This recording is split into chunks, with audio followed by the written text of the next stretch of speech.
Bismillahirrahmanirrahim. Assalamualaikum warahmatullahi wabarakatuh. Puji syukur saya panjatkan kehadirat Allah Subhanahu wa Ta'ala atas rahmatnya sehingga saya bisa melaksanakan presentasi secara online dengan judul membandingkan 3 jurnal tentang suhu pada sistem hidroponik. Adapun judul pertama yang saya ambil yaitu pengaturan suhu air nutrisi hidroponik pada budidaya tanaman cabai habanero, dan yang kedua pengayaan sumber oksigen di zona perakaran untuk meningkatkan pertumbuhan dan hasil selada secara hidroponik, dan yang ketiga adalah modifikasi mikro bawang merah hidroponik dalam rangka memperoleh bibit bermutu.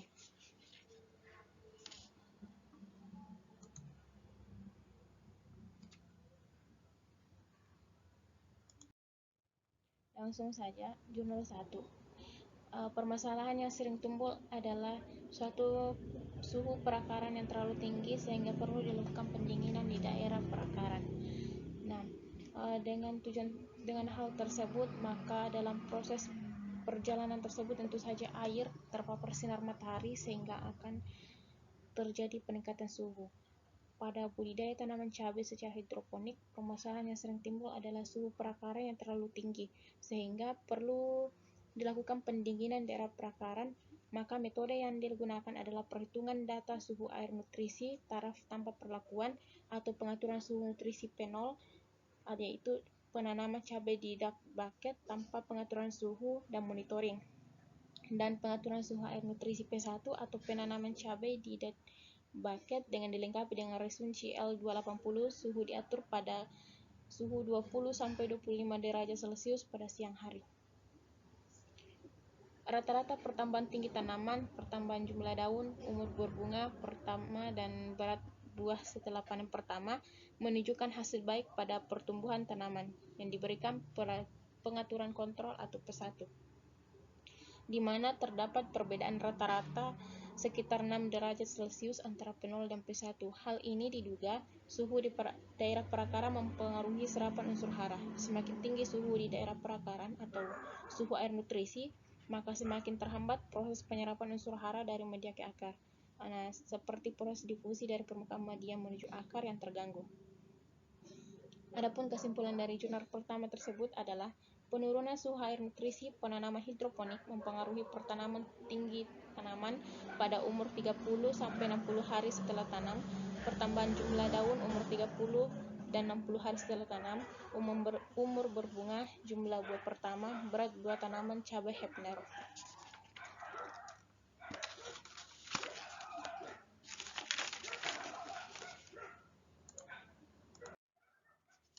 Jurnal kedua dengan judul pengayaan oksigen di zona perakaran untuk meningkatkan pertumbuhan dan hasil selada secara hidroponik. Adapun tujuan dari jurnal ini adalah apakah pengayaan oksigen di perakaran tanaman selada menggunakan aerator dapat mengatasi masalah keterbatasan oksigen pada media tumbuh hidroponik. Nah, dengan hal ini diupayakan tingkat oksigen terlarut suhu larutan nutrisi hidroponik. Pengamatan lingkungan diamati meliputi tingkat oksigen terlarut, suhu larutan nutrisi hidroponik, pH larutan nutrisi hidroponik, daya hantar listrik larutan hidroponik, intensitas cahaya greenhouse, kelembapan greenhouse, suhu udara greenhouse, dan volume larutan nutrisi hidroponik yang diserap suhu di dalam rumah kaca yang relatif tinggi. Mengapa? Karena panas tertangkap di dalam rumah kaca. Nah, suhu udara berbanding terbalik dengan kelembapan udara. Semakin tinggi suhu udara, maka kelembapan udara semakin rendah. Peningkatan intensitas cahaya matahari meningkatkan suhu udara. Nah, peningkatan intensitas cahaya ini mengakibatkan penurunan konsentrasi uap air di udara sebagai akibat dari penguapan titik-titik air di udara. Nah, peningkatan konsentrasi oksigen tersebut dalam media tumbuh hidroponik memberikan gambaran bahwa kondisi fisik dan kimia media tumbuh lebih baik jika dibanding dengan media tumbuh yang konsentrasi oksigen terlarutnya lebih rendah. Nah, pengamatan menunjukkan hasil di mana panjang akar dan luas permukaan akar tanaman selada umur 14 hari setelah pindah tanam, 21 hari setelah pindah tanam, dan 28 hari setelah pindah tanam pada berbagai perlakuan pengayaan oksigen dan serapan unsur-unsur hara seperti nitrogen, fosfor, kalium, kalsium, magnesium, dan besi. Daun tanaman selada pada umur 28 hari setelah tanam pada berbagai perlakuan pengayaan oksigen mampu memaksimalkan pertumbuhan dan perkembangan tanaman selada. Hal ini terjadi karena semakin panjang dan luas permukaan akar tanaman selada meningkat.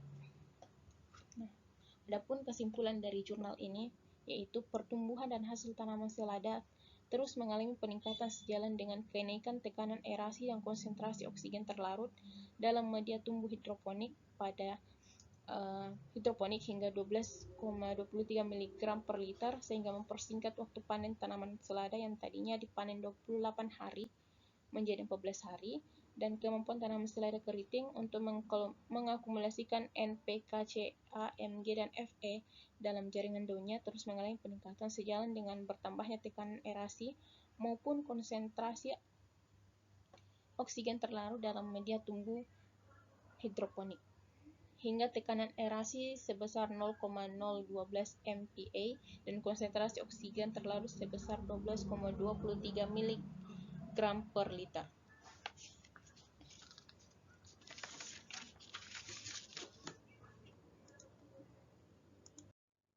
Adapun pembahasan jurnal ketiga dengan judul Modifikasi Iklim Mikro pada Bawang Merah Hidroponik dalam rangka memperoleh bibit bermutu. Adapun tujuannya pada jurnal ini yaitu menemukan nutrisi dan suhu media pendingin yang sesuai untuk budidaya hidroponik bawang merah. Energi yang dikeluarkan pada pendingin yang dibatasi pada daerah perakaran akan lebih hemat dibanding apabila pendinginan dilakukan pada seluruh bagian dalam ruangan greenhouse, sementara yang diperlakukan tanaman hanya pada daerah yang berada di sekitar organ tanaman. Daerah lingkungan mikro yang lebih luas atau jauh tidak signifikan bagi tanaman. Hal ini disebabkan sulitnya menurunkan suhu udara di dalam rumah tanaman pada kondisi radiasi matahari sangat besar. Pendinginan yang dibutuhkan untuk menurunkan suhu udara dalam rumah tanaman secara keseluruhan sampai 6 derajat Celcius di bawah suhu udara di luar dapat mencapai 0,3 dan 31 mg meter persegi untuk menjaga suhu udara 24 derajat Celcius pada siang hari dan 15 derajat Celcius pada malam hari. Media yang memberikan pengaruh tinggi tanaman bawang merah adalah arang sekam dengan suhu pendingin 24 derajat Celcius. Ini berarti untuk memperoleh tanaman bawang merah yang tinggi menggunakan media arang sekam dengan suhu perbandingan nutrisi 24 derajat Celcius. Kemudian suhu media yang memberikan jumlah daun terbanyak pada suhu 24 derajat Celcius. Namun, suhu pendingin tidak mempengaruhi jumlah umbi bawang merah yang dibentuk. Tanaman bawang merah tidak dapat membentuk umbi secara optimum pada suhu di bawah 24 derajat Celcius dengan media kokopit karena kandungan Cl dapat mempengaruhi pertumbuhan tanaman sehingga media yang terbanyak membentuk umbi bawang merah diikuti campuran kokopit ditambah pasir, seluloid, dan arang sekam dengan suhu 24 derajat Celcius. Adapun kesimpulan dari jurnal ketiga yaitu media arang sekam pada suhu 24 derajat Celcius menghasilkan tanaman bawang merah tertinggi. Jumlah daun terbanyak pada suhu 24 derajat Celcius, paling sedikit 18 derajat Celcius. Umbi bawang merah terbanyak dihasilkan dari media kokopit. Umbi besar dihasilkan pada media arang sekam dan terkecil media kokopit. Diameter umbi yang besar dipengaruhi pada media arang sekam dan terkecil pada kokopit. Bobot basah umbi tertinggi diperoleh dari media arang sekam suhu pendingin 24 derajat Celcius, tetapi suhu pendingin yang dicumpakkan belum dapat meningkatkan jumlah umbi bawang merah.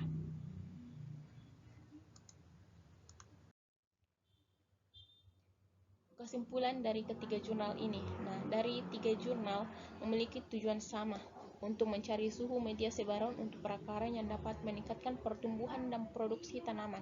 Namun, antara jurnal 1 dan jurnal 2 berbeda, di mana jurnal 1 penurunan suhu air nutrisi tanaman hidroponik mempengaruhi pertumbuhan dan produksi, sedangkan jurnal 2 terjadi peningkatan pertumbuhan dan produktivitas apabila sejalan dengan konsentrasi oksigen. Di jurnal 3 ini menunjukkan hal yang dapat menutupi permasalahan jurnal 1 dan jurnal 2, di mana makin tinggi suhu membuat tinggi dan jumlah daun tanaman meningkatkan meningkat, namun belum dengan produksinya. Nah, suhu mempengaruhi beberapa proses fisiologis penting seperti bukaan stomata, laju penyerapan air, dan nutrisi. Peningkatan suhu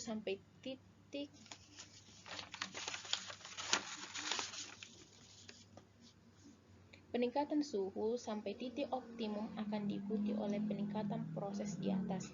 Setelah melewati titik optimum, proses tersebut mulai dihambat, baik secara fisik maupun kimia. Menurunnya aktivitas enzim atau enzim terdegradasi, di mana suhu tinggi merusak enzim sehingga metabolisme tidak berjalan baik. Begitupun suhu rendah bisa menyebabkan enzim tidak aktif dan metabolisme terhenti. Oleh karena itu, tumbuhan memiliki suhu optimum antara 10 hingga 38 derajat Celcius. Adapun tumbuhan tidak akan bertahan pada suhu di bawah 0 derajat Celcius dan di atas 40 derajat Celcius. Suhu optimumnya berbeda tergantung pada jenis tanamannya. Mungkin hanya itu yang bisa saya sampaikan. Kurang lebihnya mohon dimaafkan. Assalamualaikum warahmatullahi wabarakatuh.